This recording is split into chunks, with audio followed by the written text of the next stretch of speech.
Shalom, semangat pagi, berjumpa kembali dengan saya Ahsan Tandri yang dengan setia mendampingi Anda semua. Pagi hari ini ya selain Ahsan Tandri ada 7 channel lainnya ya dengan setia ya.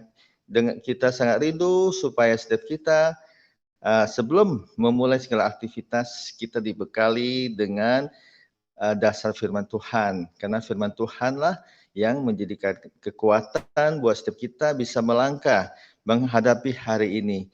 Sudah tentu dengan penuh kemenangan yang sudah Tuhan Yesus berikan pada kita.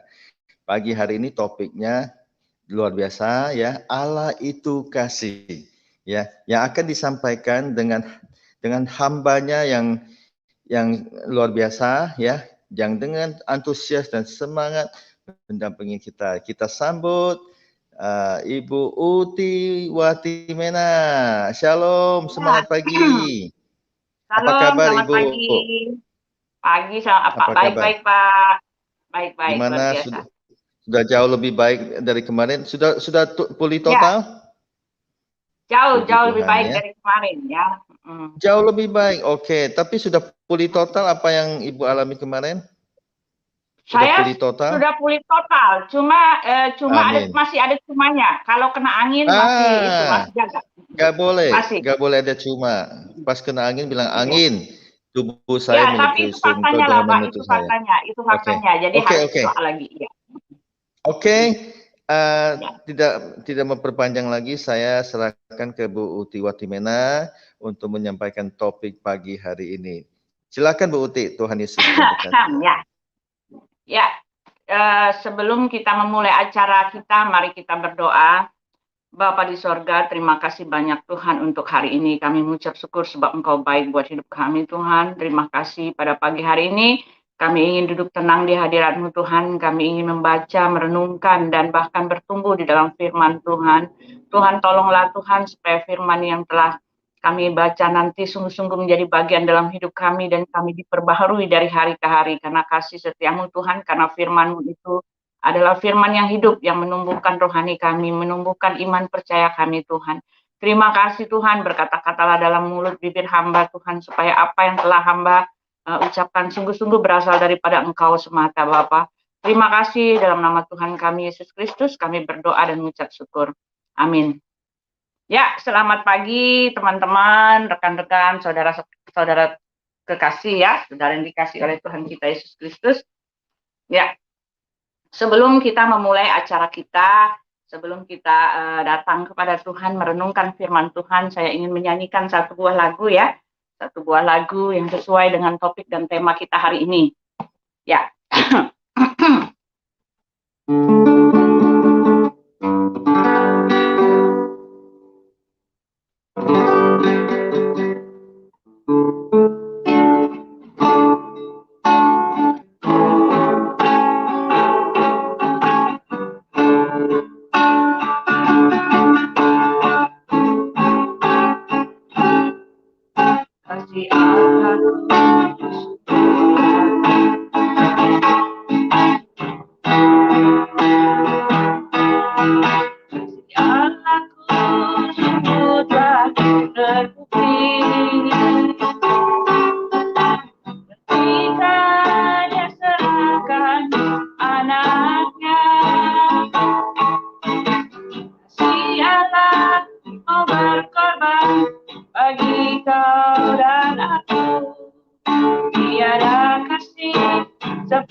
tiada kasih seperti kasih-Mu.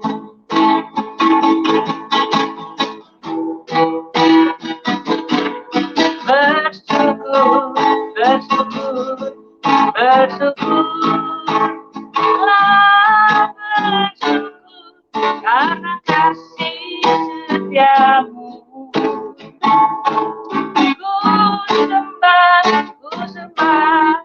Ku sembah dan ku sembah selama hidupku, ku sembah Kau Tuhan.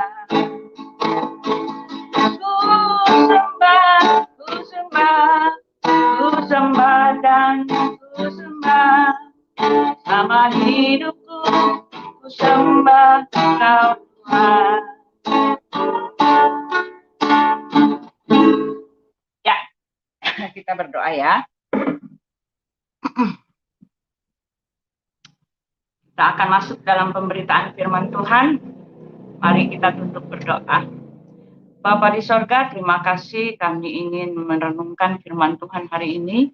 Engkau berkata-katalah dalam mulut hamba, supaya sungguh-sungguh Tuhan, firman Tuhan yang kami bawakan hari ini, yang kami renungkan, sungguh-sungguh menjadi bagian dalam kehidupan kami. Terima kasih Tuhan, berkati yang hadir, berkati yang mendengar, berkati kami semua Tuhan, supaya sungguh-sungguh firman Tuhan ini bermanfaat untuk pembangunan iman rohani dan percaya kami. Dalam nama Tuhan kami, Yesus Kristus, kami berdoa dan mengucap syukur. Amin. Ya, Bapak Ibu sekalian, ya, topik pembicaraan kita hari ini, saya ingin membawakan satu sejarah ya, satu peristiwa yang sangat dahsyat, yang sangat luar biasa, yang terjadi dalam kehidupan bapak-bapak sejarah ya, bapak-bapak sejarah atau bapak-bapak gereja, bukan bapak gereja, bapak sejarah ya, artinya adalah kehidupan orang-orang Yahudi pada masa itu ya. Minggu lalu hari Senin yang lalu saya berbicara tentang satu orang pribadi, yaitu Nabi Yeremia ya, di mana Nabi Yeremia itu kita mendapati bahwa dia ada dalam masa ketika bangsa Israel itu, ketika kasih Allah itu sudah betul-betul diputuskan ya, sudah betul-betul berhenti ya. Yang ada hanyalah tinggal kemarahan dan kemarahan. Lalu Nabi Yeremia, dia adalah satu-satunya nabi yang melihat bangsa itu, yang menyaksikan sendiri betapa bangsa itu dihancur luluh lantakkan oleh Tuhan karena kejahatan mereka ya, karena hukuman ya, karena Tuhan sedang menghukum mereka.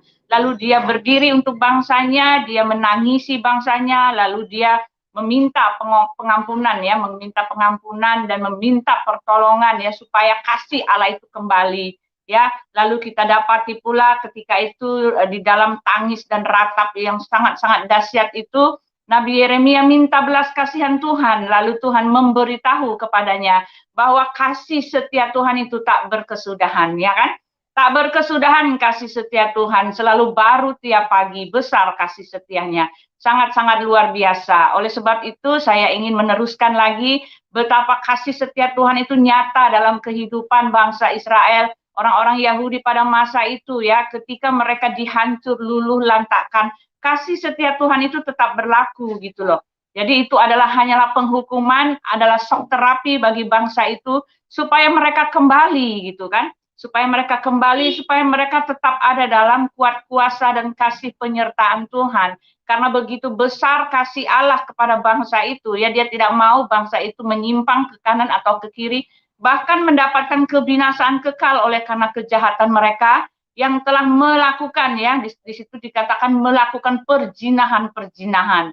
Perzinahan di situ adalah perzinahan rohani dan perzinahan yang benar ya, ketika orang itu begitu jahatnya, ketika orang itu telah dikuasai oleh roh-roh jahat yang sudah teman-teman yang sudah menyembah berhala-berhala, yang memfokuskan dirinya kepada penyembahan berhala. Tidak pernah dan tidak bisa dipungkiri bahwa mereka juga akan melakukan perzinahan ya, melakukan ya seks bebas seperti itu. Karena itulah bagiannya ya teman-teman ya, orang yang dikuasai oleh iblis itu mereka akan masuk dalam roh-roh percabulan gitu ya. Inilah yang roh-roh percabulan, roh-roh yang menghambakan dirinya kepada ya kepada itu urusan seperti itu. Inilah yang digambarkan di dalam kitab Perjanjian Lama itu ya, ketika orang sudah begitu ya menyembah pada kuasa-kuasa gelap, ya seperti itu, makanya dikatakan perzinahan rohani. Mereka meninggalkan Tuhan, mereka berbakti kepada roh-roh jahat itu, lalu mereka melakukan persundalan-persundalan, kata di Alkitab ya, dengan sangat terang-terangan dikatakan persundalan-persundalan. Bahkan dengan kejamnya mereka menyembahkan, mempersembahkan anak mereka ya untuk dewa-dewa pujaan mereka, tetapi dengan menangis, dengan meratap, dengan melolong-lolong ya, bahkan berguling-guling di atas abu, Nabi Yeremia mendapatkan belas kasihan Tuhan. Doanya didengarkan gitu kan ya teman-teman ya. Doanya didengarkan. Lalu akhirnya kita mendengar kisah Ezra ya. Setelah itu bangsa Israel itu akhirnya dipulihkan ketika mereka sudah dibuang ke tanah Babel. Mereka ada dalam perhambaan, diperbudak kembali gitu kan ya teman-teman ya. Sama seperti ketika mereka tinggal nenek moyang mereka itu tinggal di Mesir, diperbudak oleh Mesir. Hanya karena dosa kesalahan mereka, akhirnya mereka tinggal lagi, ada dalam jajahan kembali orang-orang Babel itu. Nah, di dalam kitab ini kita melihat ketika bangsa itu sudah ada dalam pembuangan ya, lahirlah lagi nabi-nabi baru karena besar kasih setia Tuhan itu buat mereka. Di sini kita melihat Nabi Ezra ya. Ezra ini dikatakan bahwa dia adalah salah satu dari anak dari imam-imam besar di situ, dan dia itu dia bertindak membawa bangsa itu kembali pulang ke tanahnya. Ya, karena apa? Karena doanya lagi, datang lagi dia memohon belas kasihan Tuhan. Dengan amat sangat dia memohon. Akhirnya Tuhan membuka jalan buat mereka ya. Raja apa dibilang di situ? Raja Artasastres gitu ya namanya, susah teman-teman ya. Ya, Raja Artasastres ya. Lalu setelah Ezra membawa bangsa itu pulang kembali ke negerinya, dia mengingatkan kasih Allah itu ya, dia mengingatkan penyebab kenapa Tuhan begitu murka kepada kita ya, kenapa Tuhan begitu marah, itu karena kesalahanmu, dan sekarang ketika kamu pulang kembali ke sini, itu juga karena kasih setianya gitu kan, dia sudah membawa bangsanya itu pulang kembali ke Yerusalem ya, di mana tembok-tembok Yerusalem pada saat itu sudah roboh, sudah hancur, luluh lantak. Di mana tembok Yerusalem itu adalah tempat mereka untuk apa? Adalah tempat bagi mereka untuk berlindung ya, berlindung dari musuh. Jadi mereka membangun tembok sekeliling mereka itu gitu ya. Dan itu sudah roboh, itu pertanda bahwa tidak ada lagi pertolongan, tidak ada lagi tempat mereka untuk membela diri gitu loh. Lalu Ezra membawa bangsa itu, kenapa dilihat? Mari lihat tembok-tembok yang roboh ini. Ini semua hanyalah karena kedegilan hati kalian, nenek moyang kalian, orang tua kalian gitu kan. Kalian sudah mengkhianati Tuhan ya, padahal Dia adalah Allah yang membawa kalian keluar dari tanah Mesir ya. Dialah yang memberi kalian makan mana gitu kan. Lalu Ezra mengingatkan mereka semua ya. Inilah karena kesalahan mereka gitu. Lalu kita baca di dalam kitab Ezra itu betapa mereka menangis, teman-teman ya. Mereka menangis, mereka menyesali, mereka menyadari ya bahwa inilah penyebab kenapa Tuhan marah kepada kita. Bukan karena Tuhan itu jahat, bukan karena Tuhan itu membenci kita, tetapi justru karena Dia begitu mengasihi kita, tetapi karena kitalah yang berkhianat kepada Dia gitu loh. Oleh sebab itu kita menerima segala derita, segala sakit ini, segala kesusahan ini, segala penindasan ini, kita mengalami ini semua semata-mata disebabkan karena dosa kita gitu loh. Ya, Alkitab mencatat bahwa ketika orang jatuh dalam berbagai-bagai pencobaan, bukan semata-mata karena Tuhanlah yang mentakdirkan, tetapi ada juga penyebabnya adalah karena dosa kita. Oleh sebab itu ketika kita mengalami penyakit, ketika mengalami kesusahan, susah ekonomi, susah apa, kita harus berintrospeksi diri. Apa penyebab dari ini semua gitu ya. Nah, bangsa Israel itu mereka merenungi, mereka menangis. Lalu Ezra memutuskan mereka, kalau begitu, katanya gitu kan, kita baca ya di kitab Ezra itu ya, kalau begitu ceritanya, penyebabnya adalah bangsa-bangsa kalian pergi menyembah berhala-berhala itu, karena kalian pergi kawin-mengawin gitu ya, kawin-mengawin dengan orang-orang kafir. Orang-orang kafir inilah yang membawa hati kalian untuk pergi meninggalkan aku, meninggalkan Elohim gitu kan katanya gitu ya. Oleh sebab itu, kalian yang telah menikah kepada orang-orang kafir gitu ya, kalian harus menceraikan, gitu dikatakannya, kalian harus ceraikan istri-istri kalian ya, kalian harus ceraikan suami-suami kalian yang bukan bangsa kita gitu ya.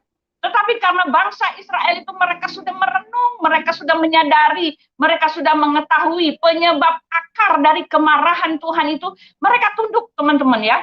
Nah, di situ dikatakan mereka tunduk. Akhirnya mereka menceraikan istri-istri mereka itu ya. Anak-anaknya ada yang mau tinggal dengan mereka, itu mereka pergi, pokoknya disuruh pergi. Mereka cerai gitu kan. Mereka menceraikan, mereka sudah putus hubungan dengan orang-orang berhala itu gitu ya. Orang-orang yang membawa bangsa itu menjadi penyembah-penyembah berhala. Lalu Ezra menunjukkan bahwa kalian ini, lihat nenek moyang kalian, betapa Raja Salomo itu yang besar, yang agung, yang tinggi itu, ketika dia mengawin dan begitu banyaknya dia melampiaskan semua, dia kawin begitu banyaknya dengan perempuan-perempuan kafir itu. Akhirnya Tuhan menghukum mereka ya. Salomo juga hancur dalam kehancurannya, bahkan katanya disebutkan di situ kuburnya sudah tidak ditemukan lagi. Ya, kubur seorang raja itu tidak ditemukan di mana dia mati gitu loh. Dan menurut adat istiadat mereka, ketika ada pemerintah, ketika ada tuan ya, apa raja besar gitu ya, seorang pemimpin, ketika dia mati dan kuburnya tidak dikenal lagi, itu adalah lambang kehinaan gitu teman-teman ya. Lambang kehinaan, lambang aib yang besar, dan lambang diturunkan sehina-hinanya. Ya, itulah sebabnya ditulis di dalam Alkitab, dan kuburnya tidak dikenal lagi, tidak tahu lagi di mana dia dikubur gitu loh. Nah, seperti inilah dia digambarkan oleh Nehemia.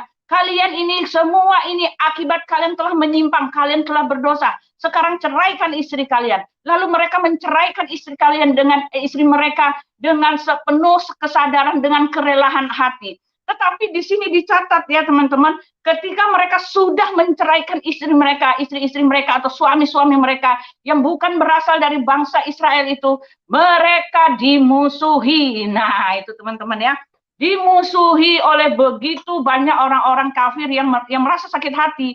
Maka timbullah lagi masalah ya. Nah, di dalam kitab ini kita melihat, di dalam kitab Nehemia ini timbul lagi masalah. Mereka meminta kepada raja ya, dikatakan di situ ya, Raja Arta pada waktu itu. Nah, sekarang mereka timbul masalah ya, mereka di ini ya, saat itu sangat mempengaruhi ya. Mereka meminta kepada Raja Artaserdes ya, Artasedes ya, yang pada masa Ezra itu ya, rajanya Raja Artasedes. Mereka minta kepada Raja Artasedes untuk melihat lagi ya, coba kamu lihat latar belakang orang Yahudi ini, kamu periksa arsip-arsip ya katanya kan, kamu periksa arsip-arsip, kamu menyelidikinya ya kepada gubernur daerah Syria dan Palestina.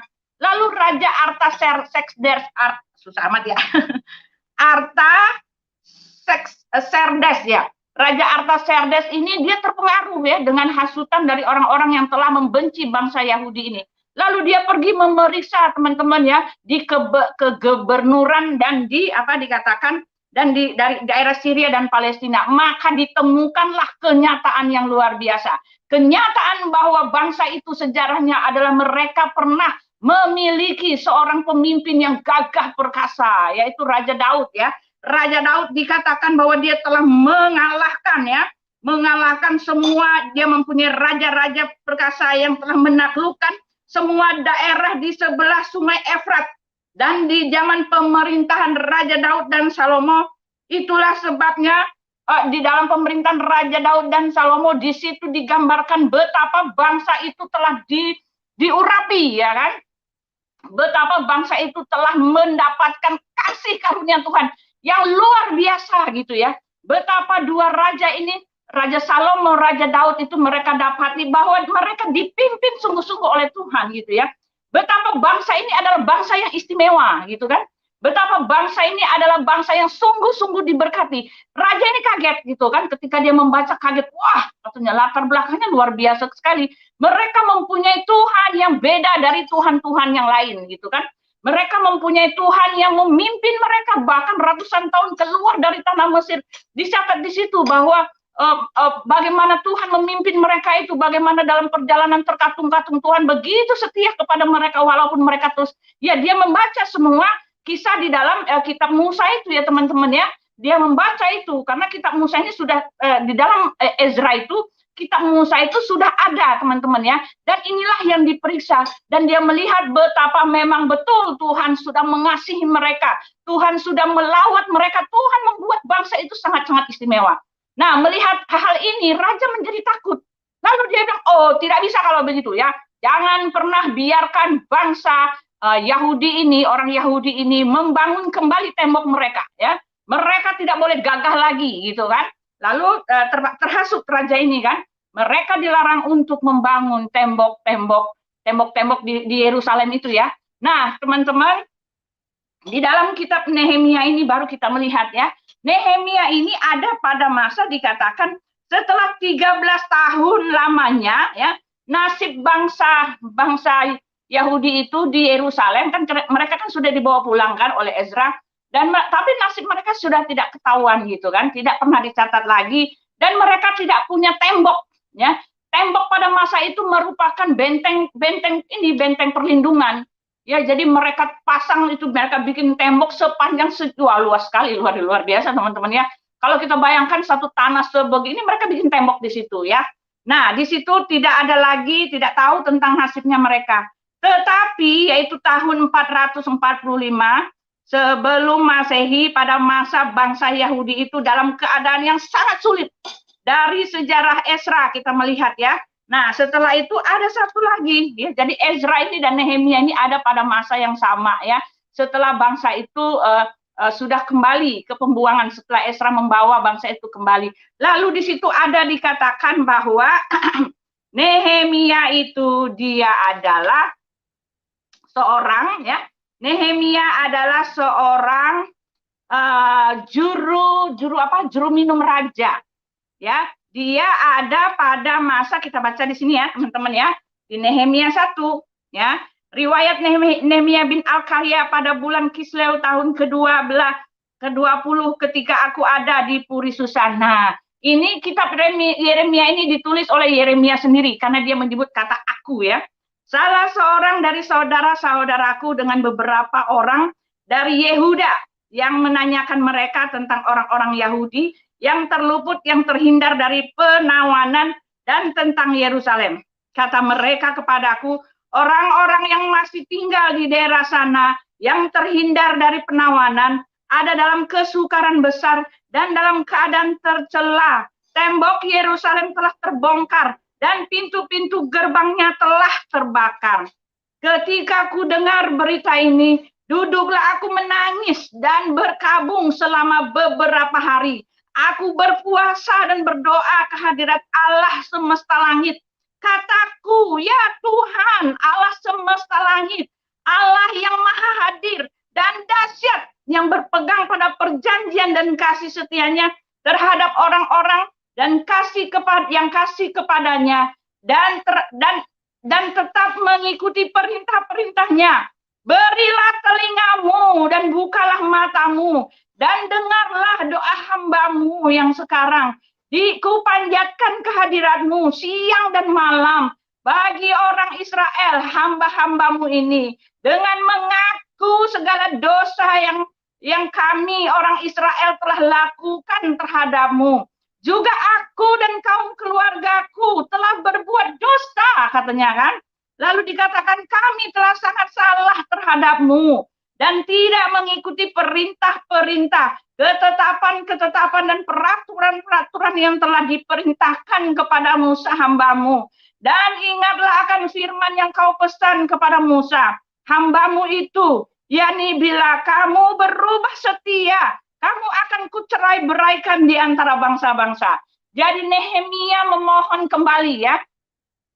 Ezra sudah memohon ya. Lalu Tuhan kasih dia kuasa untuk membawa bangsa yang tercerai-berai itu, bangsa yang tercerai itu kembali ke tanah Yerusalem ya. Setelah itu Ezra menyuruh mereka menceraikan bangsa-bangsa kafir itu. Lalu mereka bercerai. Ini yang dilakukan Ezra. Setelah itu Setelah itu tidak ada lagi ya, mereka tidak mampu lagi, mereka dilarang untuk membangun tembok-tembok Yeriko. Dan dengan demikian keadaan mereka sangat sulit karena tengah malam mereka dirampok, karena mereka tidak punya perlawanan ya, tengah malam mereka dijahati gitu ya, tengah malam atau kapanpun ada bangsa lain masuk ke tempat mereka, mereka tidak bisa menjaga diri karena terbuka lebar gitu kan.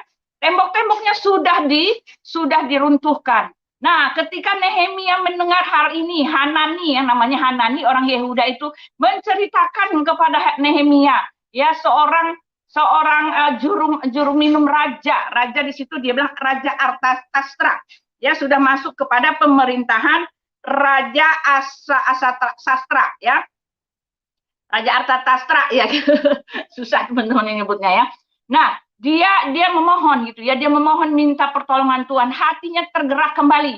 Roh Kudus menggerakkan dia untuk membawa lagi, untuk membangun tembok-tembok Yerusalem itu ya teman-teman ya. Jadi kita melihat betapa Tuhan bekerja sangat profesional ya teman-teman. Yang satu nabi dipersiapkan untuk menyediakan yang ini, lalu ada lagi nabi ya, dia Nehemia ini ada lagi nabi ya, yang seorang juru minum raja. Dia terenyuh, dia menangisi bangsanya lagi. Oh kalau gitu saya harus bisa membangun lagi tembok-tembok ya Yerusalem itu, bagaimanapun caranya. Dia menangis sama Tuhan. Tuhan, saya harus bisa kembali, saya harus memimpin bangsa itu. Saya ingin kembali membangun tembok Yerusalem itu, Tuhan.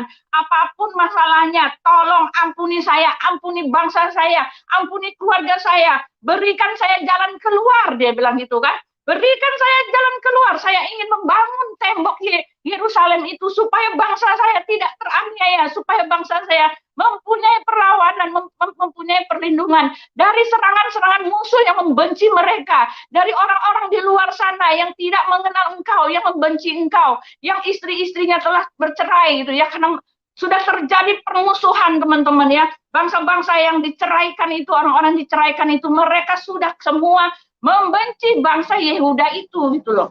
Lalu jalan keluar Tuhan buka lagi buat mereka ya, buat Nehemia ya. Betapa Nehemia itu dikasih jalan keluar yaitu dengan melembutkan hati raja, ya Raja Artasastra gitu ya.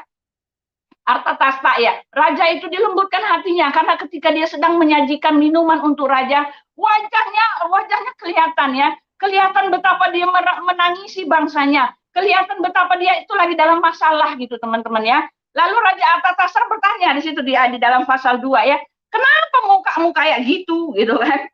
Ya, kamu kenapa mukamu kayak gitu? Lalu diceritakanlah oleh Nehemia, saya menangisi bangsa saya gitu kan. Saya sedih terhadap bangsa saya tidak bisa berdiam diri. Bangsa saya sekarang kembali dijajah orang, kembali disiksa orang, sama seperti dalam masa perbudakan mereka di tanah Mesir. Padahal mereka sudah ada pada tempat di mana Tuhan sudah siapkan mereka gitu kan. Ya mereka sudah kembali ke Yerusalem, tetapi di Yerusalem mereka juga dijajah gitu. Saya harus pergi, saya harus kembali ke Yerusalem Raja, katanya gitu kan. Saya ingin membangun kembali negara saya. Dengan sangat ajaib, dengan sangat luar biasa teman-teman ya. Tuhan melunakkan hati raja. Ya, apa dibilang di situ? Ya dikatakan dan raja mengabulkan permintaan itu karena dengan tangan Allahku yang murah melindungi aku. Nah itu teman-teman ya, luar biasa teman-teman. Dia adalah raja mengizinkan gitu teman-teman ya. Raja mengizinkan dia untuk pulang ke negerinya, padahal dia tuh kan sedang bekerja gitu loh. Bahkan dikatakan di situ, bahkan raja melengkapi dengan surat-surat raja ya, rekomendasi. Bahkan dia memberi rekomendasi untuk raja di sana, raja di sini untuk membantu pembangunan tembok Yerusalem itu. Nah, disinilah teman-teman apa hikmat yang bisa kita ambil dari sini. Kita bisa ambil betapa ketika satu orang pun berdoa, ya meminta pengampunan Tuhan, meminta pertolongan Tuhan, ya betapa lemahnya kita, betapa hinanya kita, betapa terpuruknya kita, ketika kita berteriak-teriak, meminta belas kasihan Tuhan itu, Tuhan bekerja teman-teman teman-teman ya. Tuhan bekerja ketika kita meminta ampun dosa-dosa kita. Tuhan ampunilah saya ya, karena dosa-dosa saya inilah saya jatuh dalam berbagai-bagai masalah, berbagai-bagai pencobaan seperti ini Tuhan. Ampunilah saya gitu ya. Tuhan mengampuni kita teman-teman ya. Karena apa? Karena Yeremia sudah mengasih tahu sebelumnya, tak berkesudahan kasih setianya itu gitu kan. Tak habis-habisnya rahmatnya ya. Di dalam 1 Yohanes 4 kita melihat ya betapa Rasul Yohanes itu mengatakan dengan jelas ya. Kita baca di sini teman-teman ya. Kasih Tuhan kita itu seperti apa sih gitu ya. Kasih Tuhan itu sudah saya gambarkan minggu kemarin, betapa dia murka akan dosa, sebesar itu juga kasihnya. Jadi kalau kita berfokus kepada kasihnya, lalu kita meninggalkan semua apa yang dia benci, yang membuat dia murka itu, kita ada dalam perlindungan total, teman-teman ya. Ya, perlindungan total. Dia bisa menggerakkan siapa saja untuk menyelesaikan masalah kita ya. Dia telah memanggil Yeremia, dia telah memanggil Ezra, dia telah memanggil Nehemia untuk kembali membangun tembok itu. Kalau kita baca di dalam Nehemia itu, tembok itu telah dibangun kembali. Walaupun banyak sekali rintangan ya, diserang kiri kanan, tetapi dia tetap mampu dan dia memerintah. Akhirnya Nehemia memerintah di situ selama 12 tahun ya.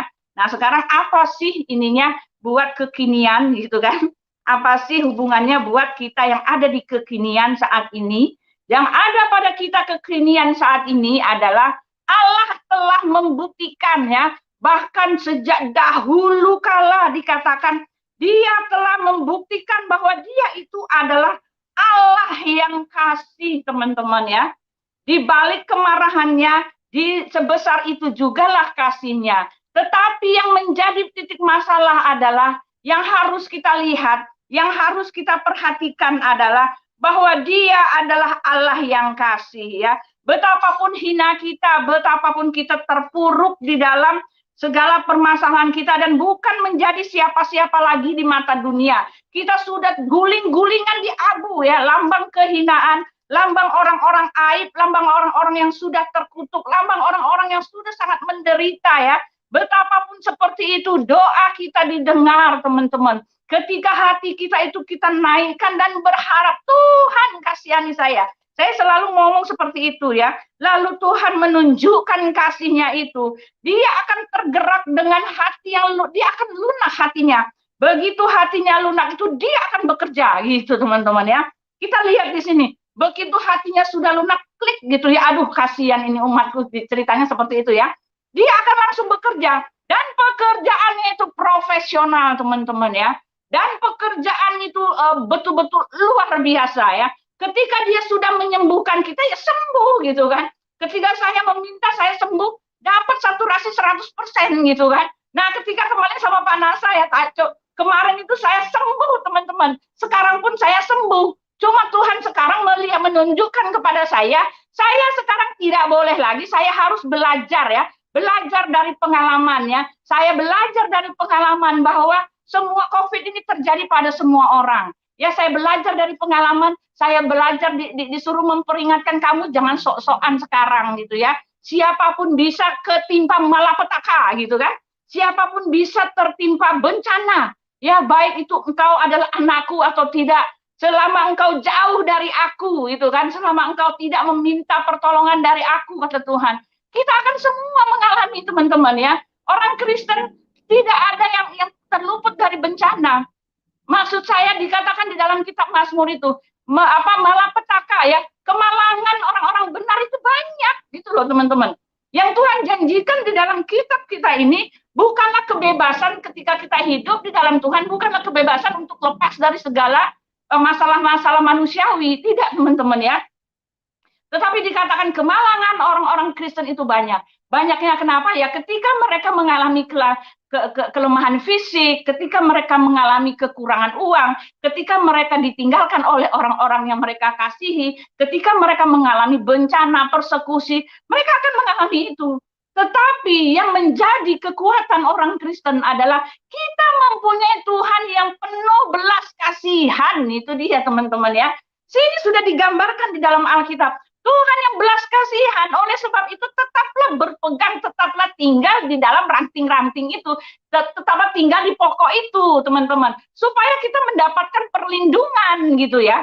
Supaya kita mendapatkan perlindungan. Kita meleng saja sedikit, kita mulai menyimpang ke kanan ke kiri, pasti ada masalah yang terjadi pada hidup kita. Ini yang digambarkan Alkitab bahkan sejak dari kisah perjanjian lama itu. Nah, di dalam 1 Yohanes 4 kita akan tutup ya. 1 Yohanes 4 saya bukakan. 1 Yohanes 4 kita buka ya. Mana dia? Ya, 1 Yohanes 4 ayat 6 kita baca ya, dari ayat 6. Ya. Teman-teman ya, di mana Rasul Yohanes ya adalah seorang dari murid Yesus ya kan? Dia yang mengatakan kepada kita ya. Mana dia ini ada?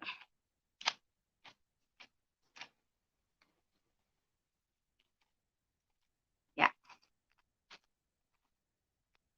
Ya, 1 Yohanes 4. Nah, ini dia ya teman-teman ya. Kita akan bacakan dari ayatnya yang ke-6. Oh, ayatnya ke-4. Kamu berasal dari Allah, anak-anakku, dan kamu telah mengalahkan nabi-nabi palsu itu. Sebab roh yang ada di dalam kamu lebih besar daripada roh yang ada di dalam dunia. Ya, mereka berasal dari dunia, sebab itu mereka berbicara tentang hal-hal dunia, dan dunia mendengarkan mereka. Kami berasal dari Allah. Barang siapa mengenal Allah, ia mendengarkan kami. Barang siapa tidak berasal dari Allah, ia tidak mendengarkan kami. Itulah tandanya roh kebenaran dan roh yang menyesatkan. Ya, mana lagi ya? Allah adalah kasih. Nah, itu ya, kita mulai dari ayat 7. Saudara-saudaraku yang kekasih, marilah kita saling mengasihi. Sebab kasih itu berasal dari Allah. Dan setiap orang yang mengasihi lahir dari Allah. Nah, itu dia ya. Setiap orang yang mengasihi lahir dari Allah. Ya. Lalu dikatakan lahir dari Allah dan mengenal Allah. Barang siapa tidak mengasihi, ia tidak mengenal Allah. Sebab Allah adalah kasih. Dalam hal inilah kasih Allah dinyatakan di tengah-tengah kita, yaitu bahwa Allah telah mengutus anaknya yang tunggal di dalam dunia supaya kita hidup olehnya. Nah itulah, ya inilah kasih itu. Bukan kita yang telah mengasihi Allah, tetapi Allah yang telah mengasihi kita dan yang telah mengutus anaknya sebagai pendamaian bagi dosa-dosa kita. Saudara-saudaraku yang kekasih, jikalau Allah sedemikian mengasihi kita, maka haruslah kita juga saling mengasihi. Tidak ada seorang yang pernah melihat Allah.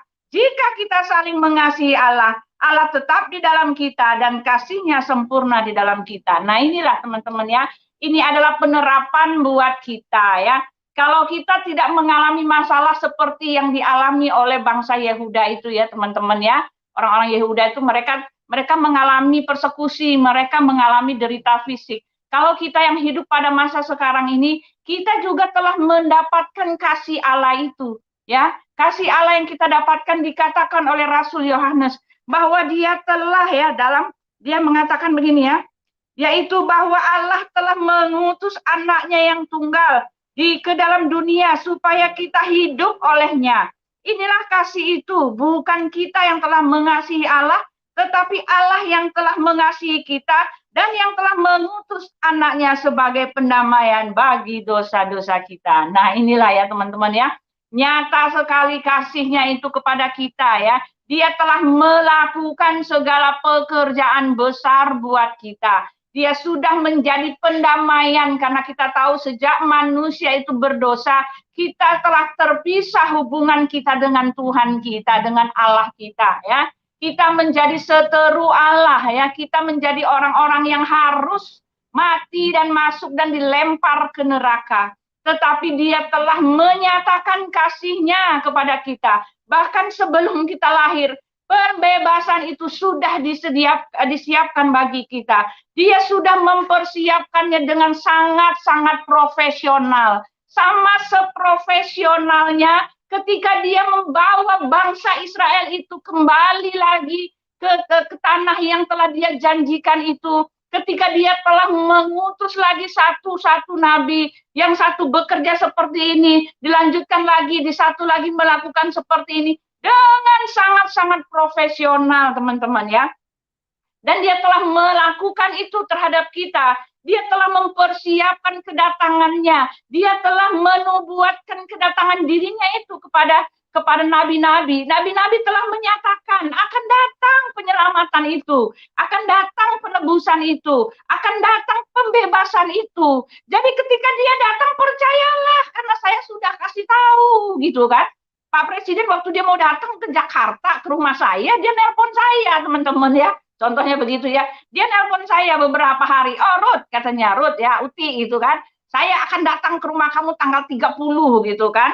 Ya, saya akan datang tanggal 30. Lalu ketika tanggal 30 dia datang, tidak ada keraguan, teman-teman ya, bahwa itu bukan Jokowi. Karena apa? Karena dia sudah kasih tahu gitu kan. Dia bekerja profesional, dia sudah mempersiapkan ya. Nanti kalau saya datang, kamu siapkan saya ayam goreng ya, gitu kata Pak Jokowi. Lalu saya siapkan ayam goreng, tidak ada lagi perbantahan kalau itu bukan Jokowi. Nah, seperti itulah seharusnya yang terjadi kepada orang-orang, karena kedatangan Yesus itu sudah dikasih tahu ya, bahkan sampai sedetil-detilnya. Nabi Yesaya sudah dipersiapkan dengan profesional yang sangat luar biasa, di mana Nabi Yesaya itu dikasih tahu, Nabi Yesaya itu digelari sebagai penginjil era di Perjanjian Lama. Karena dia sudah memberitahu akan datang penebus itu, akan datang penyelamat itu, akan datang Allah yang Maha Kasih itu, akan menunjukkan kasihnya. Dia akan dibawa ke pembantaian seperti anak domba. Kita menghina dia, kita menguliti dia, tetapi sesungguhnya penyakit kita lah yang ditanggungnya, gitu kan. Dia akan lahir dari anak darah. Oh, begitu lengkap, sangat-sangat lengkap. Jadi ketika dia sudah datang, jangan ngeyel gitu teman-teman ya. Itulah dia gitu kan. Tidak ada keraguan, tidak ada syakwasangka, tidak bisa diseleweng.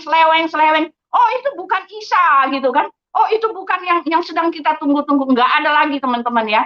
Itu kalau kita mau berpikir yang jernih ya. Itulah kalau kita mau menerima dengan hati yang luar biasa. Ya Yesus, saya menerima keselamatan. Saya menerima kasih-Mu yang besar itu kepada saya gitu kan. Karena Rasul Yohanes mengatakan, karena begitu dia mengasihi kita, Allah adalah kasih, dikatakan sebab Allah adalah kasih. Dalam hal inilah kasih Allah dinyatakan di tengah-tengah kita, bahwa Allah telah mengutus anaknya yang tunggal ke dalam dunia, supaya kita hidup olehnya. Nah inilah ya, kasih Allah telah dinyatakan kepada kita, lalu perintah yang disuruh kepada kita wajib mengasihi. Nah itu teman-teman ya. Kita wajib kembali mengasihi. Dengan apa ya? Mengasihi sesama. Perintah Yesus yang paling jelas di dalam Markus 12 itu ya. Dan hukum yang kedua yang sama dengan itu. Ketika kita sudah mengasihi Allah, sudah pasti kita harus mengasihi manusia. Ya, jadi kalau ada orang Kristen mengatakan, oh saya orang Kristen ya, saya sudah menerima Yesus. Tetapi perpecahan teman-teman ya, perpecahan gitu loh. Ada banyak, saya dengar cerita-cerita gitu orang ini orang kalau itu ngobrol ini ngoceh sana, ngomongin orang sana, nanti ada orang di situ, dia lewat, halo, setelah itu dia omongin orang itu, dia ngomong sama sini, nanti orang itu pergi, orang itu lagi yang diomongin, ya seperti itu, banyak teman-teman yang seperti itu ya, yang gosip ya, orang yang bergosip itu tidak ada kasih, nah itu jelas ya, betapapun dia mengatakan, oh saya gereja tiap hari, tidak ada kasih, dia tidak mengalami kasih Allah itu, orang yang bergosip, orang yang berkata-kata kasar itu sebetulnya tidak ada kasih gitu ya. Itu dia teman-teman ya, tidak ada kasih. Betapapun dia mengatakan kasih Allah itu ada dalam hatinya, tetapi dia tidak bisa mengejawantahkan gitu loh. Orang yang pelit itu juga tidak mengalami kasih Allah gitu ya teman-teman ya. Orang yang tidak mau mendengar, yang tidak peduli dengan masalah orang ya. Dia nggak bisa kasih duit, tetapi dia juga nggak mau peduli gitu ya. Yang bukan pendengar yang baik. Teman-teman, Yesus itu adalah pendengar yang baik. Yesus mengerti setiap permasalahan hidup orang ya. Jadi ketika kita mengatakan kita mengasihi setiap orang, kita harus mau berdoa buat orang itu, ya. Kita harus mengerti masalahnya, kita mendengarkan mereka, kita bersimpati terhadap masalah mereka. Bahkan kalau kita bisa, kita menolong mereka. Disitulah kasih Allah itu nyata, teman-teman ya. Saya kalau menolong orang dengan duit-duit, saya belum mampu. Tetapi kalau orang minta berdoa, saya mau ya, saya doakan ya. Kalau orang menangis, sedang curhat, ya saya doakan. Nah, kelemahan orang Kristen sekarang beda, teman-teman ya. Ketika ada orang menangis ya, ada masalah gitu ya, lalu dia minta mohon didengarkan ya, karena dengan didengarkan saja orang itu merasa lepas, ada yang mau mendengarkan mereka. Kelemahan orang Kristen yang sering sekali saya lihat, ketika ada orang menceritakan masalahnya, membagi deritanya supaya didoakan, dia malah bilang begini, oh saya juga seperti itu, pada waktu itu saya juga begini, saya, dan saya gitu teman-teman ya. Kupingnya tidak ini mendengar gitu loh, ya tidak mau mendengar. Bahkan di dalam acara konseling itu dia malah membicarakan tentang kehebatannya. Itu salah, teman-teman ya. Disitulah kasih Allah itu, di mana kita duduk mendengarkan masalah orang, di mana kita duduk memperhatikan orang, di mana kita mengasihi dia dengan segala yang kita punya. Disitulah kasih Allah itu nyata buat orang-orang yang telah kita layani ya teman-teman ya. Jadi pesan saya adalah Allah itu kasih. Ketika kita tidak mampu mengejawantahkan kasihnya, kita minta tolong ya Tuhan, tolong supaya saya mampu menyatakan kasih-Mu itu kepada dunia ya. Dengan demikian ya kita telah melaksanakan kehendak-Nya, yaitu bahwa kita mengasihi sesama manusia seperti diri kita sendiri. Ya, terima kasih. Mari kita berdoa. Bapa di sorga, terima kasih untuk pesan pagi ini. Inilah yang telah kami pelajari Tuhan, bahwa Engkau adalah Allah yang Maha Kasih, yang bekerja sempurna dalam karya penyelamatan, dalam karya kasih-Mu kepada umat-Mu. Terima kasih Tuhan, kami mempunyai Allah yang luar biasa hidup.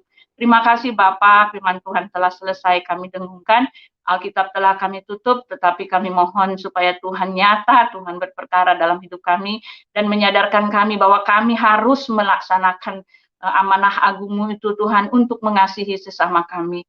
Terima kasih Bapa, dalam nama Tuhan kami Yesus Kristus kami berdoa dan mengucap syukur. Amin. Ya, terima kasih.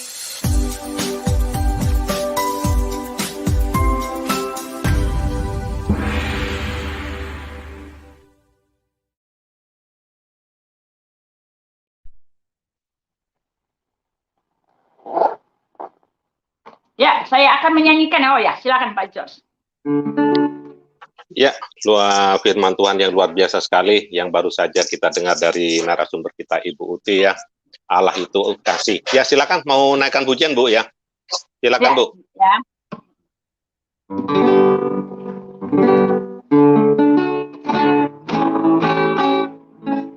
Kena copyright nggak apa-apa lah ya Pak ya, cuma copyright kok, nggak itu, cuma bagi iklan ya. Nggak apa-apa Bu, silakan Bu. Iya. Kasih Allahku sungguh telah terbukti ketika Dia serahkan anaknya. Kasih Allah mau berkorban demi kau dan aku. Tiada kasih seperti kasih-Nya. Bersyukurlah, bersyukur karena kasih setiamu. Ku sembah dan ku sembah, hanya Kau Tuhan, ku sembah Kau Tuhan.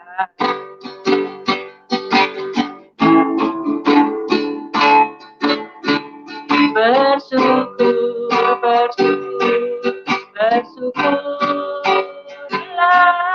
bersyukur karena kasih setiamu.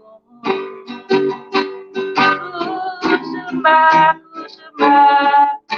sembah dan ku sembah, hanya Kau Tuhan, ku sembah Kau Tuhan.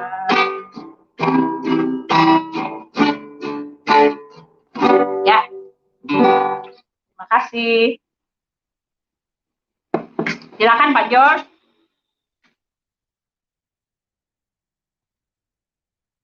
Silakan Pak George. Ya, teman-teman, Pak Josnya belum hadir nih. Ya, Ya, ya silakan. Oh, ini sinyalnya ya, ya. ya, luar biasa sekali Bu. Kita segera mau masuk ke ruang diskusi dan tanggapan. Perlu saya ingatkan, tanggapan hanya 3 menit, maksimal 5 menit, kecuali narasumber ya. Kemudian di sini, di Fellowship Askri ini adalah bukan ajang perdebatan. Jadi ini adalah fellowship ya sifatnya ya. Baiklah, saya akan menyapa dulu Pak Heri, Shalom. Ibu Suryani, Shalom. Pak John Hidayat, Shalom. Nah, Ibu Fadila Hafidz, Shalom. Baiklah. Shalom, Pak shalom Heri. Pak. Shalom Bu Uti, shalom Ya, semuanya. shalom. Halo, Ya, Ibu. mari Pak Heri, tanggapannya Pak.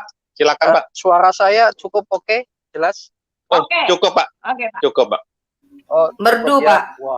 Wah, memangnya luar biasa. Pada suatu hari, seorang ateis itu komplain. Kalau Tuhan itu kasih, kenapa menciptakan neraka untuk manusia? Kalau Tuhan kasih, kenapa ada kejahatan dan lain sebagainya? Jadi tidak ada Tuhan. Nah, ada sebuah jawaban yang bijaksana.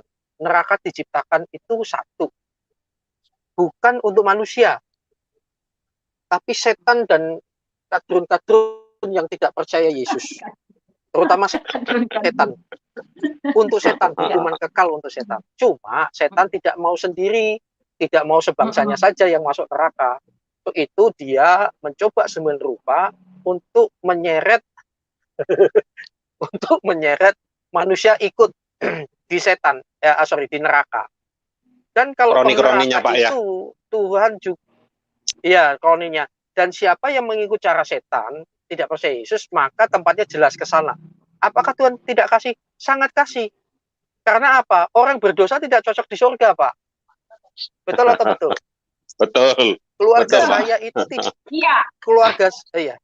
Keluarga saya itu tidak ada maki-makian, Pak. Nggak ada teriak-teriak. Semua keluarga saya, istri saya lemah lembut kayak saya, anak saya lemah lembut kayak saya, semua kayak saya lah, pokoknya yang bagus-bagus. Ya, memang bagus. Yang jelek-jelek bukan kayak saya lah. Kalau saya bisa teriak-teriak Pak, udah biasa itu. Itu. Oh iya. Mantap. Pak, saya tahu pinggiran pantai soalnya. kalau kita kan di gunung, Bu. Nah, terus pada suatu hari, saat ini saya kan masih kontraktor ya, Bapak Ibu sekalian. Saya ini kontraktor, artinya habis kontrak tahun ini pindah lagi kontrak, nanti kontrak habis rumah kontrak lagi. Nah, minggu depan saya kontrak di tempat baru di tempat kami. Nah, di tempat saya lama ini di sebuah kampung, sebelahnya itu, sebelah tetangga persis rumah, aduh saya sudah 4 kali loh datang ke keluarga itu. Jam 1 pagi, jam 2 pagi, anak-anak umur 8 tahun, dengan mereka itu bisa tertawa-tertawa, maki-makian dan seterusnya. Aduh, kami nggak tahan. Sampai saya, loh kalian ini jam tidur kok nggak tidur? Nggak digubris, Pak. Hari-hari itu makian-makian. Kami nggak tahan. Nah, semacam itu, Pak. Tetapi sebaliknya, kami pernah negur anak-anak kecil, mereka 5 tahun, bahkan 3 tahun, bermain di tempat kita, diajak nyanyi-nyanyi. Ketika mereka terpleset atau tersentuh dengan temannya, itu makian keluar. Kami larang, nggak boleh di sini apa. Nggak tahan Pak mereka di tempat yang nggak ada makian. Sama. Orang berdosa tidak akan tahan di surga. Pada suatu hari Billy Graham mendapatkan penglihatan, ada orang dia diperlihatkan neraka. Orang-orang berteriak-teriak. Oh sorry, Billy Graham atau Kathryn Kuhlman ya. Siapa itu ya? Pokoknya pernah dibawa. Pokoknya hamba Tuhan lah dibawa ke neraka dalam penglihatan. Lalu dia teriak kepada Yesus, tolonglah mereka. Nah, mereka nggak bisa di surga. Akhirnya coba diambil satu, dipindahkan ke surga. Sinar kemuliaan Tuhan justru membuat dia nggak tahan. Tidak, dan lain sebagainya. Dia minta kembali ke neraka. Intinya seperti itu, Pak. Ya, jadi Allah itu kasih itu benar. Nah, bagaimana dengan hukuman? Itu pun kasih. Allah itu tidak menghukum sebenarnya tidak mau. Tetapi itu konsekuensi alamiah rohani yang sudah diciptakan. Orang nggak bawa SIM ya pasti akan kena hukuman, kan begitu. Dan itu masalahnya di mana? Di kita. keputusan kita mau ngikut cara Tuhan atau tidak, kan begitu. Luar biasa Ibu Umi, firman Tuhannya lanjut terus, dan memang era keterbukaan ini kadrun semakin kejang-kejang, bahkan gedek-gedek, kebingungan, stres, karena saat ini kebenaran semakin terbuka, kebenaran, pengetahuan, dan dunia ini hanya sejauh jempol. Dan saudara-saudaraku yang belum percaya Yesus, tenang, kalian tidak harus merubah KTP-mu jadi Kristen, itu tidak penting. Tenang, kalian tidak harus pindah agama dulu. Terimalah Yesus Kristus, berdoalah secara pribadi, tontonlah YouTube yang membangun, YouTube yang membangun kasih Tuhan. Belajar doktrin juga boleh, tetapi kalau belum apa-apa langsung belajar doktrin, saya jamin kamu akan muntah, bingung. Tetapi carilah yang hubungan pribadi dengan Tuhan, itu jauh lebih penting. Nah, kenapa demikian? Lah yang lain kan ke agama dan ritual kan. Kalau kita enggak, hubungan pribadi. Kalau Yesus sudah menguasai hatimu, saya jamin Anda tidak akan tahan di tempat lama. Betul atau betul Pak Gun? Sangat betul, Pak. Lah nanti ketika Anda udah siap untuk betul-betul 100% ngikut Yesus, ya, satu, jangan buru-buru ingin jadi YouTuber, jangan buru-buru, jangan mau diundang sana sini kesaksian dan lain sebagainya, keburu terkenal sementara mentalmu belum siap. Iya. Ya, karena apa? Setan ketika engkau percaya Yesus, saat itu juga engkau sedang memproklamasikan dirimu sebagai musuh Syaiton Nirodi. Dan ketika engkau semakin serius ngikut Yesus, setan juga akan semakin serius menghambatmu dengan berbagai cara. Jadi carilah mentor dulu. Betul, pertama Roh Kudus. Tetapi Roh Kudus carilah orang yang lebih dewasa. Pertama, jangan lihat keterkenalannya dia, tetapi lihat buah pelayanannya. Jangan lihat dari subscribernya. Jangan lihat dari teologianya dulu. Keluarganya bagaimana? Karakteristiknya bagaimana? Itu ya. Dan pelan-pelan minta Tuhan tuntun gitu ya. Tuhan berkati, Allah itu kasih itu benar. Terima kasih Bu Uti, saudara-saudara sekalian. Wabillahi taufiq walhidayah. Wassalamualaikum warahmatullahi wabarakatuh. Saya lanjutkan perjalanan saya. Saya parkir di bawah pohon mangga, Pak. Waduh. Sekalian ambil buahnya, Pak. Ya, silakan, Pak. Iya. Oke. Tuhan serta ya. Tuhan berkati. Tuhan serta selalu, Pak ya. Baik. Lanjut ke Bu Suryani. Silakan, Bu. Waktu dan tempatnya. Ya, puji nama Tuhan. Ya, luar biasa ya. Kebenaran firman Tuhan yang disingkapkan oleh Ibu Uti, kita melihat bagaimana Allah itu ketika bangsa Israel beralih daripadanya, mereka menyembah berhala, melakukan persundalan secara rohani dan juga secara jasmani, hingga murka Allah betul-betul jatuh atas mereka, dan dia membiarkan bangsa-bangsa lain untuk merobohkan tembok-tembok. Itu karena murkanya, dan kita berpikir kok Allah bisa murka, dan kita harus tahu bahwa ketika dia murka itu karena dia karena dia itu Allah yang suci, ya, dia menyatakan kesuciannya, dia menyatakan keadilan dan kebenarannya. Tetapi di sisi lain juga dia menyatakan kasihnya yang sangat luar biasa. Jadi ada seperti koin yang mempunyai dua sisi. Jadi Allah itu murka namun dia juga kasih ya. Dia menghajar orang-orang yang dikasihinya. Nah, firman Tuhan dalam Ibrani pasal 12 ayat yang ke-6 demikian bunyinya. Karena Tuhan menghajar yang dikasihnya, orang yang dikasihnya. Jadi Tuhan menghajar orang yang dikasihinya dan ia menyesah orang yang diakuinya sebagai anak. Jadi kalau kita dikasihi, maka dia akan menghajar kita ketika kita menyeleweng, ketika kita tidak lagi berjalan di jalurnya Tuhan. Karena itu berbahaya, saudara. Dan kemudian kita melihat di sini bagaimana kalau orang hanya melihat bahwa Allah itu murka. Itu akan timbul rasa sakit hati dengan Tuhan. Apakah ada orang yang sakit hati sama Tuhan? Oh, banyak. Saya melayani banyak konseling, dia kesal sama Tuhan, dia kecewa sama Tuhan, dia merasa Tuhan itu nggak adil dan sebagainya, karena merasa bahwa Allah itu hanya murka-murka. Tetapi sebaliknya juga, saudara. Sebaliknya juga, kalau orang itu selalu menganggap bahwa Allah itu kasih. Nggak apa-apa lah, kita bikin dosa juga nggak apa-apa. Kita cari muka aja dengan dia nanti. Nanti dia juga mengampuni.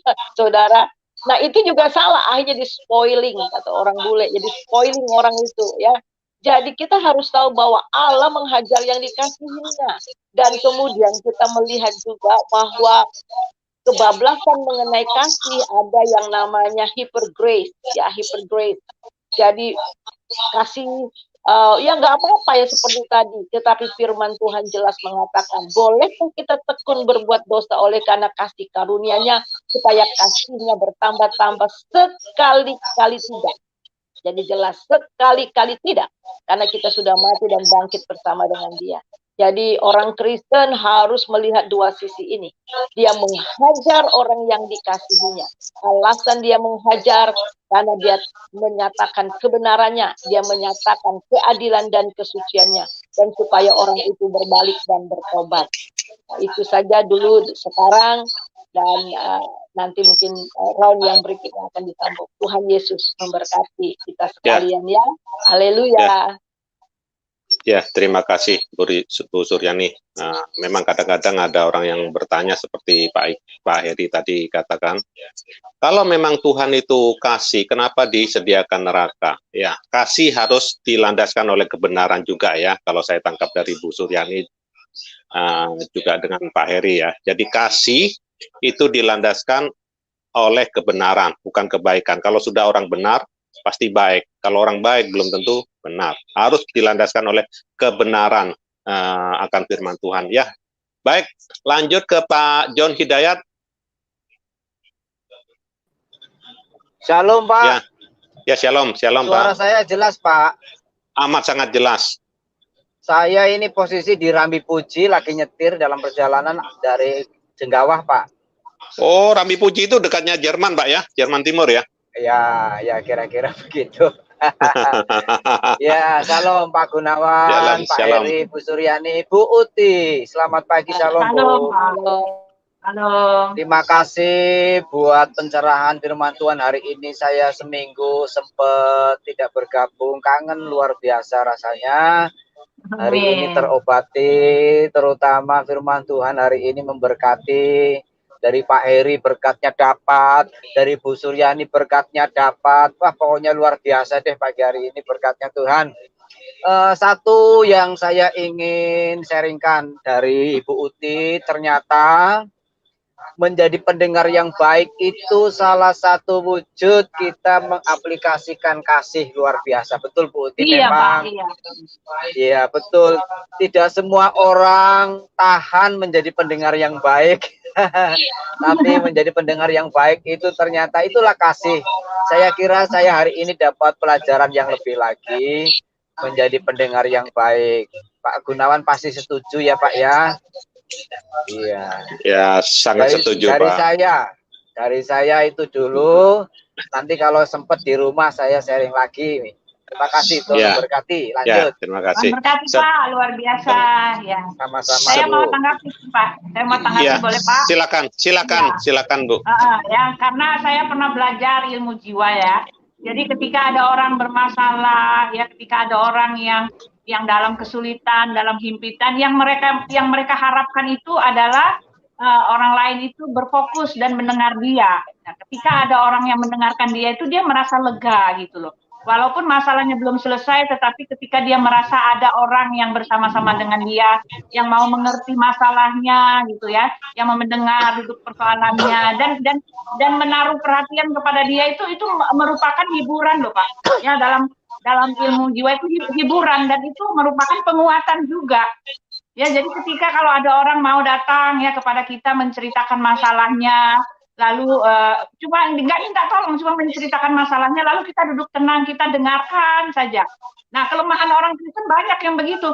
Ketika ada orang cerita ya dia curhat sama dia, langsung bilang, oh saya juga kayak begitu. Akhirnya dia menceritakan tentang dirinya. orang yang sedang dalam masalah yang ingin punya teman untuk didengarkan ini malah akhirnya mendengarkan kita gitu.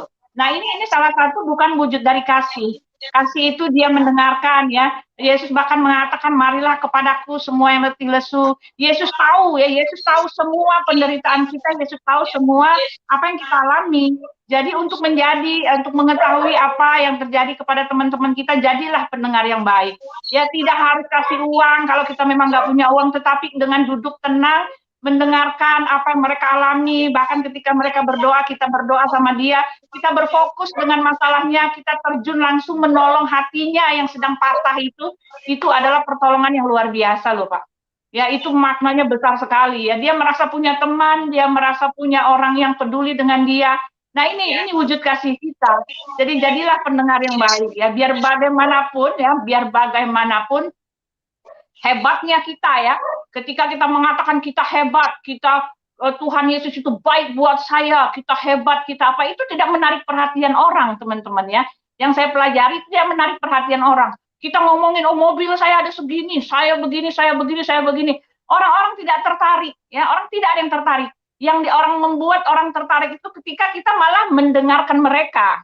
Ya, hari ini kita mendengarkan mereka 50 menit dia bicara, kita dengarkan saja. Besok dia akan cari kita lagi. Ya, dia merasa bahwa kita ini adalah temannya gitu. Itulah yang membuat orang itu tertarik gitu loh, teman-teman. Jadi yang menjadi pendengar yang baik itu adalah wujud dari kasih kita kepada sesama itu. Kalau yang saya pelajari seperti itu, Pak. Terima kasih. Amin, luar biasa, Bu. Sangat luar biasa. Ya. Saya mau menyapa Ibu Fadila Hafiz. Mari Bu, silakan Bu. Ibu Fadila. Ya, shalom. Ya, shalom Bu. Ya. Luar biasa Bu Uti, firman Tuhan pagi hari ini tentang kasih ya. Benar.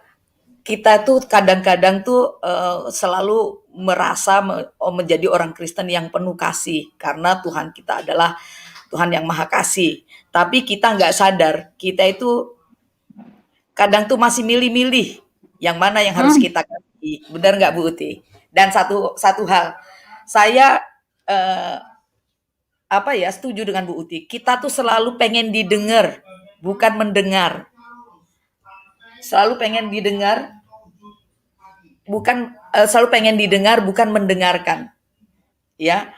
Selalu ketika kita ngomong, misalnya orang itu padahal kita sendiri nih, kalau kita sedang dalam pergumulan, kita pengen mencari teman sharing yang biar agak sedikit lega, yang ada di hati kita itu ya. Kadang-kadang tuh begini, kita sendiri tuh pengen ada orang yang mendengar gitu loh. Tetapi sebaliknya ketika orang mau mendengar mau didengarkan apa yang menjadi pergumulannya gitu-gitu, kita suka lupa. Oh iya, aku juga merasakan hal demikian, bahkan lebih berat lagi. Nah, iya itu dia. Nah, itu kita nggak sadar. Kita udah sombong dengan pergumulan yang pernah kita rasakan. Iya. Kita merasa menjadi orang paling menderita di dunia. Kalau udah merasa paling, hati-hati, itu kita sudah sombong. Walaupun merasa paling menderita, itu udah sombong. Merasa Tuhan itu, merasa Tuhan itu, kadang-kadang kita merasa Tuhan itu tidak berkenan atas kita. Satu. Kadang-kadang kita merasa ketika kita sudah keluar dari sebuah pergumulan yang sangat pelik, kita merasa Tuhan itu paling memberkati aku. Kita nggak berasa loh kayak gitu. Nah, makanya saya selalu kalau saya mendengarkan pergumulan orang lain atau orang lain curhat dengan saya, biarkan dia bicara dulu, kemudian sebisa mungkin saya memberikan kekuatan secara secara psikologis gitu ya, paling tidak memberikan sedikit tausiah apalah gitu ya, menguatkan. Nah, baru nanti saya bilang pergumulan yang kita hadapi itu tidak sebesar dengan salib Yesus yang Yesus pikul untuk kita semua manusia. Cuman bisa itu yang saya bilang. Dan kita itu selalu begini Bu Uti. kita itu terlalu banyak mengeluh. Kita nggak sadar kita terlalu banyak mengeluh. Dan banyak di antara kita itu yang selalu mengumbar-ngumbar pergumulan hidup. Padahal di Galatia 5 ayat 23 ya, Bu Uti. Maaf kalau saya salah. Kita kan harus sukacita, damai sejahtera. Gimana orang mau damai sejahtera akan keberadaan kita kalau dikit-dikit kita ngeluh, kalau dikit-dikit kita merasa kita paling Galatia 5 22 23 Bu, betul. Itu. Tuh. Makanya kasih itu tuh mencakup semua hal. Jadi makanya waktu itu saya bilang jadi Kristen jangan cengeng. Ya kan? Nah, jangan cengeng itu harus selalu sukacita. Karena sukacita itu di dalam kasih itu kita sukacita. Bagaimana orang mau damai ketika bertemu dengan kita? Kalau kita tuh cemberut, dikit-dikit nangis, dikit-dikit ngeluh, nah kan gak jadi kasih gitu. Dan kita tuh suka kadang-kadang nggak berasa ya. Kita tuh suka pilih-pilih kasih, ya. Pilih kasih ini kalau satu doktrin dikasihi, beda doktrin tidak usah dikasihi. Jadi ngumpulnya sama sedoktrin aja. Nah ini parah ini. Ya. Kenapa saya bilang parah? Kita nggak usah koar-koar keluar sama saudara yang tidak seiman. Kita di dalam aja gontok-gontokan. Harusnya mengasihi sama orang di luar iman aja kita harus mengasihi. Apalah lagi sama-sama percaya Tuhan Yesus. Begitu. Ya, mungkin saya nih di sini nih paling beda sendiri. Tetapi saya mengasihi, saya tidak pernah doktrinmu apa, denominasimu apa, gerejamu apa. Gak penting, karena nanti kalau sudah di kuburan, gak ada man rob buka, man doktrinuka, gak ada tuh. Ya, begitu. Jadi kasih itu luas banget. Apalagi Tuhan bilang kasihilah sesamamu. Jadi gak pandang doktrin, gak pandang agamanya apa, kasihilah sesamamu.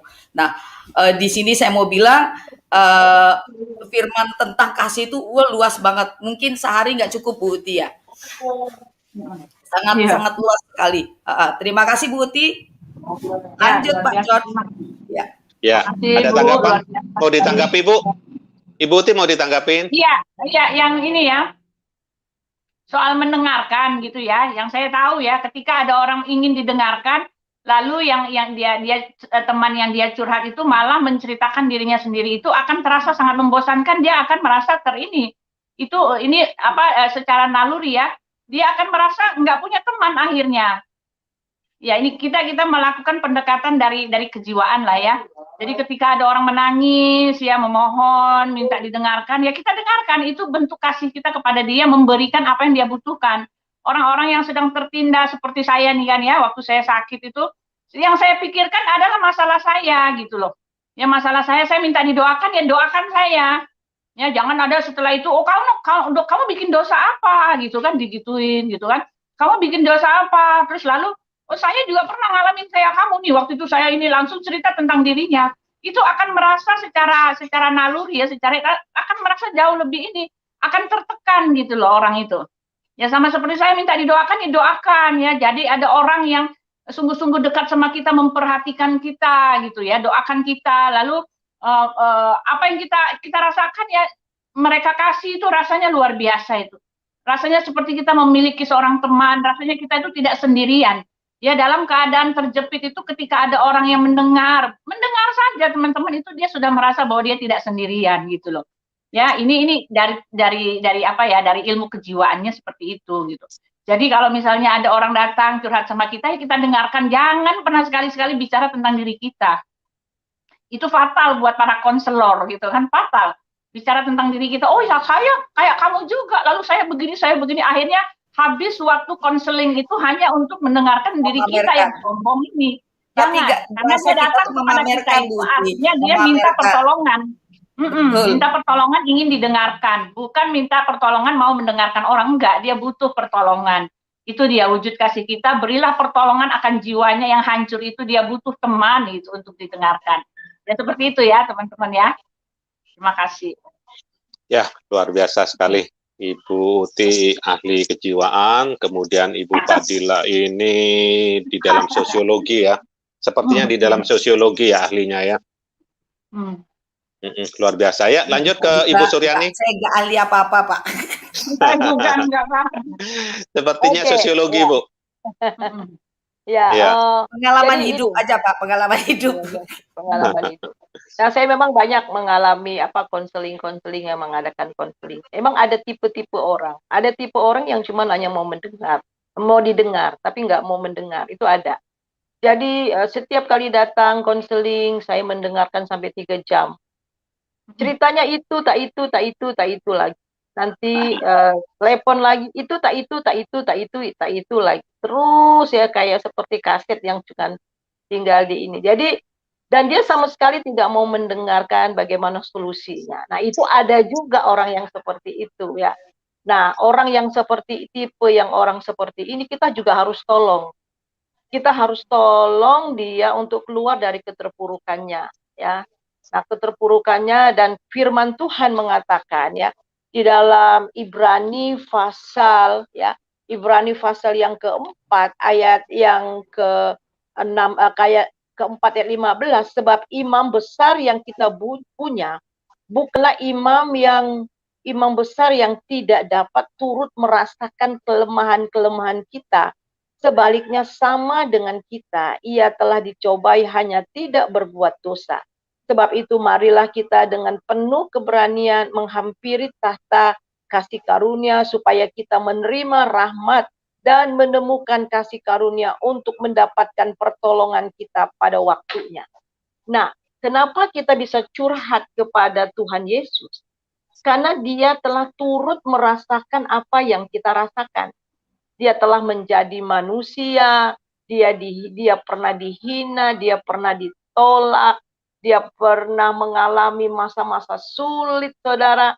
Ya, jadi kita melihat di sini bahwa Tuhan Yesus merasakan apa yang kita rasakan. Coba kalau seandainya kita konseling sama orang ya, kemudian orang itu sama sekali nggak bisa merasakan apa yang kita rasakan.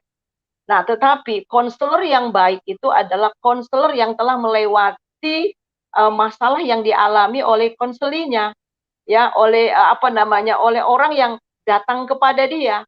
Jadi ketika orang itu datang kepada dia dengan permasalahannya, dia mengerti banget apa yang yang orang itu ya konselinya itu ceritakan, karena dia sudah alami, karena dia sudah melewati itu. Nah, karena dia sudah melewati itu, oleh sebab itu dia bisa kasih jalan solusi. Dan memang jalan solusinya itu adalah satu-satunya itu adalah Tuhan Yesus.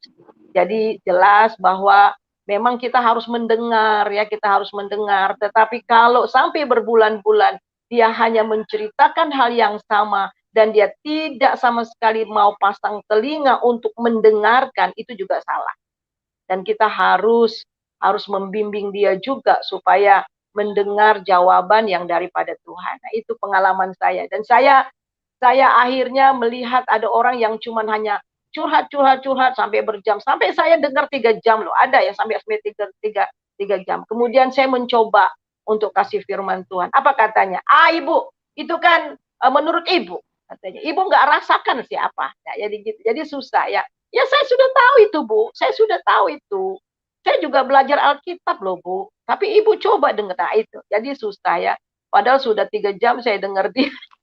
Dan besok juga. Jadi itu hampir setiap hari menceritakan hal yang sama. Tetapi ketika kita mau koreksi, ketika kita mau memberikan jalan solusi, orang itu menolak untuk mendengarkan. Nah, oleh sebab itu kita lihat juga orang-orangnya ya. Kita lihat orang-orangnya.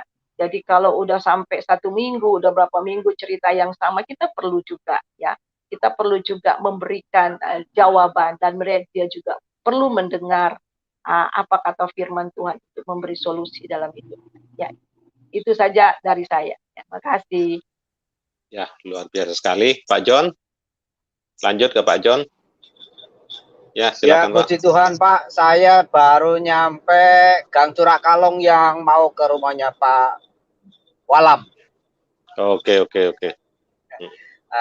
Ya, baik, puji Tuhan. Ini saya mau sedikit cerita pengalaman. Ya, saya tidak bermaksud menceritakan saya, tapi ini pengalaman.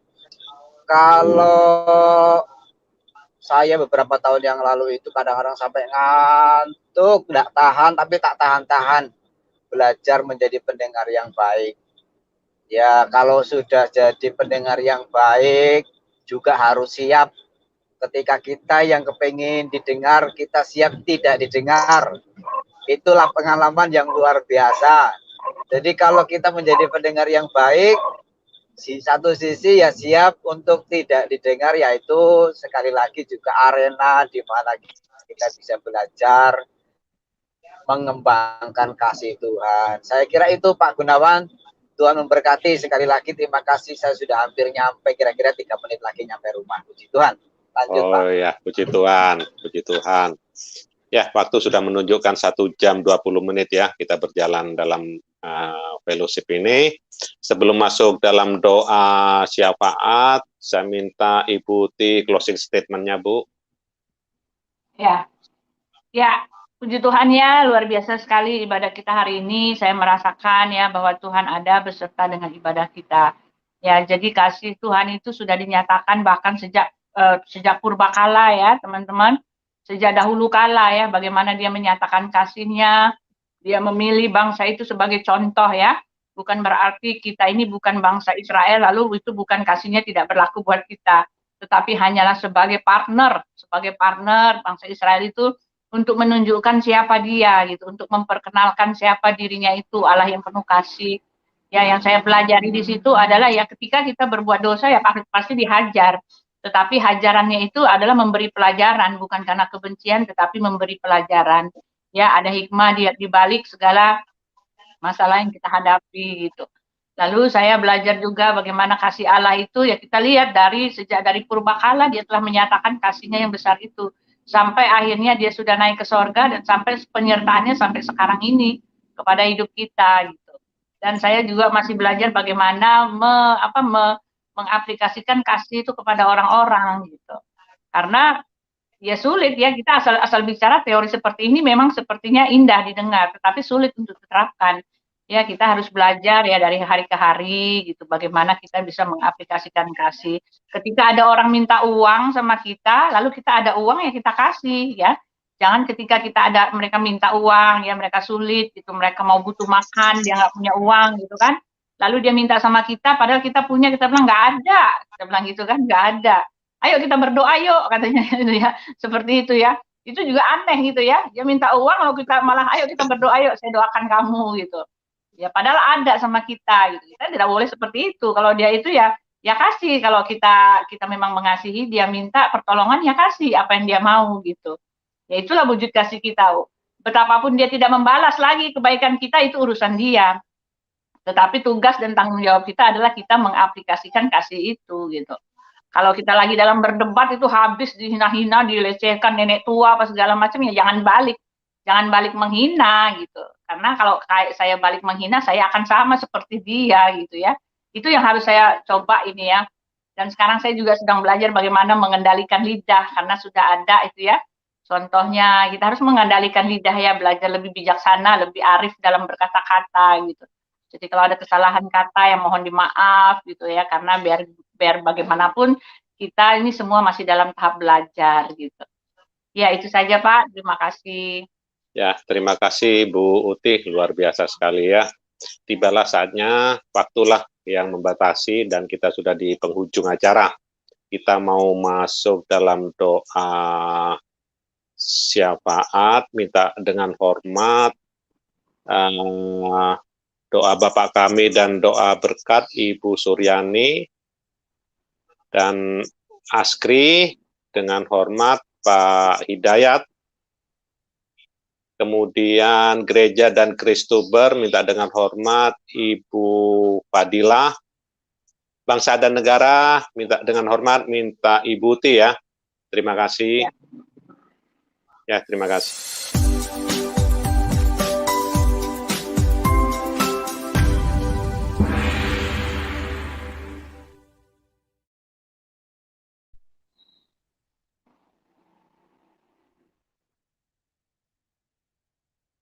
Ya, kita berdoa ya.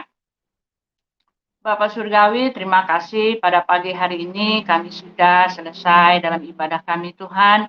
Kami mohon supaya firman Tuhan yang kami percakapkan tadi sungguh-sungguh menguatkan iman percaya kami Tuhan, menyadarkan kami betapa Engkau adalah Allah yang kasih dan Engkau memerintahkan kepada kami untuk mengasihi sesama kami. Bapak terima kasih Tuhan, melalui kesempatan kali ini kami mau berdoa Bapak untuk negara dan bangsa kami Tuhan. Kami sungguh-sungguh berdoa Tuhan untuk pemerintah kami dari jajaran yang tertinggi sampai jajaran yang terendah Tuhan, dari presiden, menteri-menteri, pejabat-pejabat Tuhan, wakil-wakil legislatif, dan semuanya Tuhan, bahkan sampai ke kelurahan, bahkan ke Pak RT, Pak RW Tuhan. Kami berdoa untuk semua orang yang terlibat dalam pemerintahan di dalam negara dan bangsa kami ini Tuhan. Kami mohon belas kasihan-Mu turun atas mereka, Tuhan memberkati mereka, Tuhan beri hikmat marifat surgawi, supaya mereka semua Tuhan mengerjakan tugas dan tanggung jawab mereka sebagai pemimpin negara, sebagai wakil negara, menjalankan dengan baik dan benar, dan nama Tuhan dimuliakan dan teristimewa. Kami mohon Tuhan, supaya kebebasan kami dalam beribadah kepadamu Tuhan tetap terjaga seperti ini Tuhan, dan kami boleh beribadah dengan baik dan nama Tuhan dimuliakan. Kami khususnya berdoa untuk Pak Jokowi Tuhan, Tuhan lindungi dia, Tuhan beri kekuatan, Tuhan beri hikmat marifat surgawi supaya dia bisa dan tangguh menghadapi semua persoalan yang sangat-sangat luar biasa besar ini Tuhan. Tolonglah Pak Jokowi Tuhan, Tuhan beri dia hikmat, Tuhan beri kesehatan yang prima Tuhan, supaya dia mampu menjalankan tugas dan tanggung jawabnya dengan baik dan benar. Tuhan kami berdoa untuk pemimpin kami di pemilu yang akan datang Tuhan yang sudah mendekat. Marilah Tuhan tolong supaya kami juga masih bisa terpilih atau bisa memilih orang-orang yang sesuai dengan kehendak Tuhan yang Tuhan tunjuk langsung untuk dia yang memerintah kami. Tuhan tolonglah Tuhan supaya bangsa dan negara kami ini Tuhan ada kesejukan Tuhan di dalam kami beribadah Tuhan. Kami mohon Tuhan supaya namamu makin dimuliakan dan ada kesejukan dan kami saling menghargai, kami saling mengerti Tuhan, dan Indonesia menjadi alat dan nama yang baik di mata dunia Tuhan, bahwa betapa toleransi, betapa kebaikan Tuhan itu kepada kami bangsa negara ini Tuhan berjalan dengan baik. Terima kasih Bapak, inilah doa kami. Kami juga sungguh-sungguh berdoa untuk Pak RT, Pak RW yang ada di sekitar kami Tuhan, berkati mereka, berkati Bapak, berkati supaya mereka menjalankan tugas dan tanggung jawabnya yang berhubungan langsung dengan kami ini Tuhan, dengan baik dan benar. Terima kasih Tuhan, dalam nama Tuhan kami, Yesus Kristus, kami sudah berdoa. Syukron, naskuru ilallah, naskuru ilayah soal masih bismil abi wal ibnu wa ruhul kudus al ilahu wahid amin amin ya rabbi irham ya rabbi irham ya rabbi barik amin al majdu lil abi wal ibnu wa ruhul kudus al anwa kullu awan wa ila tahari duhur Allahumma ja'alna mustahqina an naqula bi syukrin. Terima kasih Bapak yang baik, terima kasih Tuhan kami Yesus Kristus. Pada pagi hari ini Tuhan, kami berkumpul bersatu hati Tuhan, ingin sudah mendengarkan firman yang daripadamu, firman-Mu yang sangat luar biasa Tuhan. Tuhan, hamba berdoa, hamba bawa ke dalam tangan-Mu Tuhan, untuk gereja-gereja Tuhan, walaupun antar denominasi ini berbeda-beda Tuhan, tapi berilah kami kekuatan Tuhan untuk selalu bersatu Tuhan, untuk memuliakan nama-Mu, bersatu dalam memberitakan kabar sukacita Injil ini Tuhan. Tuhan, Kau beri Tuhan hikmat makrifat Tuhan kepada bapak-bapak gereja, kepada hamba-hamba Tuhan yang mengembalai gereja manapun Tuhan. Berikan mereka kekuatan, berikan mereka kesabaran dan ketabahan Tuhan. Terlebih-lebih lagi gereja-gereja yang berdiri di kantong-kantong sebagai minoritas Tuhan, gereja-gereja yang di pelosok-pelosok Tuhan, Kau berikan mereka perlindungan yang sempurna Tuhan, Kau berikan mereka kekuatan yang luar biasa Tuhan dalam iman mereka Tuhan.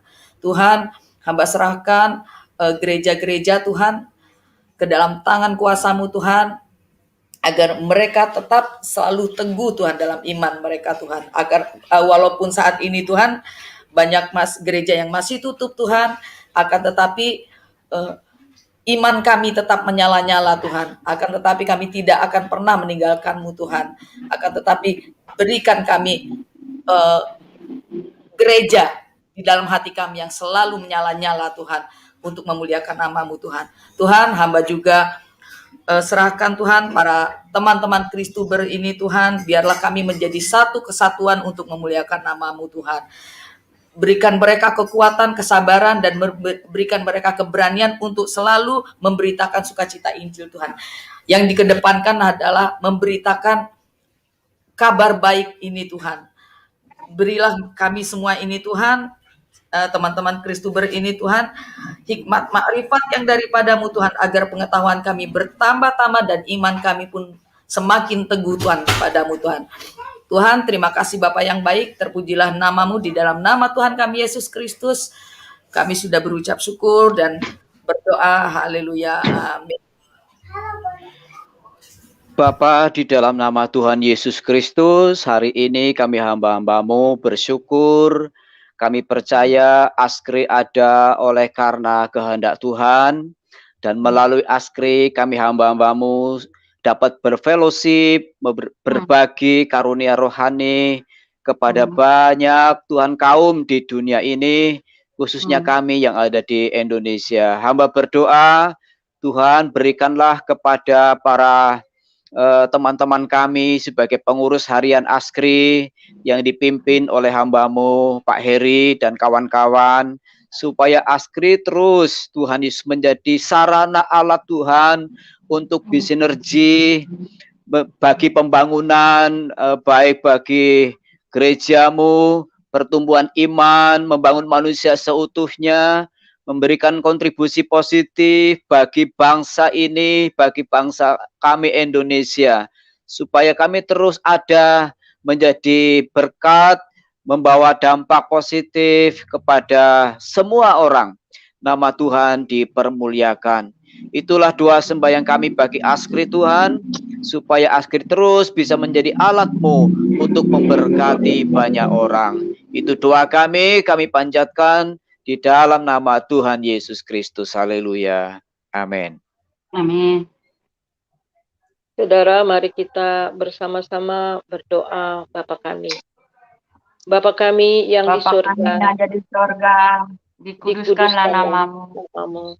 Datanglah kerajaan-Mu, jadilah kehendak-Mu di bumi seperti di surga. Berikanlah kami pada hari ini makanan kami yang secukupnya, dan ampunilah kami akan kesalahan kami seperti kami juga mengampuni orang yang bersalah kepada kami. Dan janganlah membawa kami ke dalam pencobaan, tetapi lepaskanlah kami daripada yang jahat.